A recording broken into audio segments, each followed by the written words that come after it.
Hello mga kamami, good morning! Ngayong araw nga pala ay gising na talaga ang batang maarte na yan. Napakaarte talaga ng batang iyan, nakakaiyamot na. Ay, hindi ganun. Binigay ko na nga pala muna siya mga kamami sa kanyang papa. At dahil nga pala ako ng madali na gawin to at mga anak ko talaga ay pinagliligo ko na talaga. Kaya naman uli-uli pa talaga mga batang iyan. Sasayin pala ako ng time na to at nagiprito na ako nitong pambaon nila. At yung batang maligalig talaga, naiyak talaga siya. Hindi talaga siya sanay na wala ako sa tabi niya. Gusto talaga niya mga kamami ay lagi ko siyang kalong.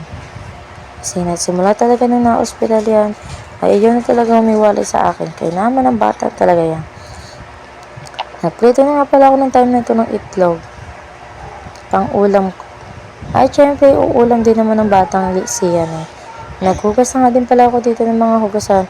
At talaga ng mga tambak talaga ang hugasan namin. Dahil pag ayaw talagang pababa ng batang yan ay wala na talaga akong magawa. Nakakasura-sura na. Pagpasensyahan nyo na yung boses ko mga kamami dahil hindi talaga siya gumagaling hanggang ngayon. At time na ito nga pala pasok na ang kuyang iyan. Talaga naman sobrang bagal pa talaga at naglalaro pa. At nakapasok na nga pala siya at ito for the bantay na ako ng batang iyan.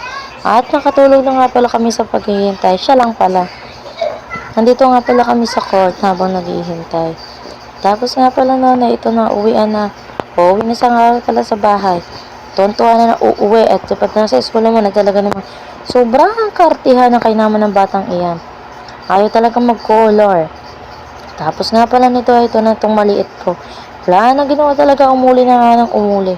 Antayin ko talaga makalaka dito talaga naman. Sa pade, ito nga habulin. Tignan nyo naman kung sobrang likot. At naglinis na nga pala ako din sa kwarto. Tingnan nyo naman ang kalat. Madali ang linis lang yung mga kamami talaga naman.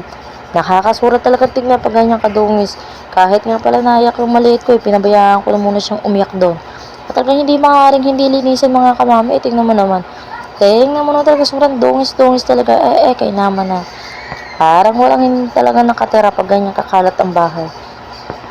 Nililinis ko naman yung tuwing hapon mga mamsi ko. Pero hindi talaga maaaring hapon linisin. At talaga naman. Tapos kung nga pala maglinis ay ito. For the balik na nga pala ng pom na yan. At ito hapon na nga pala dito na ako sa kusina. Para magluto naman ulit. At ang aking anak nga pala ayun natutulog na. Nakakakilos talaga pag tulog pa siya. Pero pagigising talaga mga kamamsi ko ay talaga walang magawa ang babaeng yan. Hanggang dito na lang. See you my next vlog.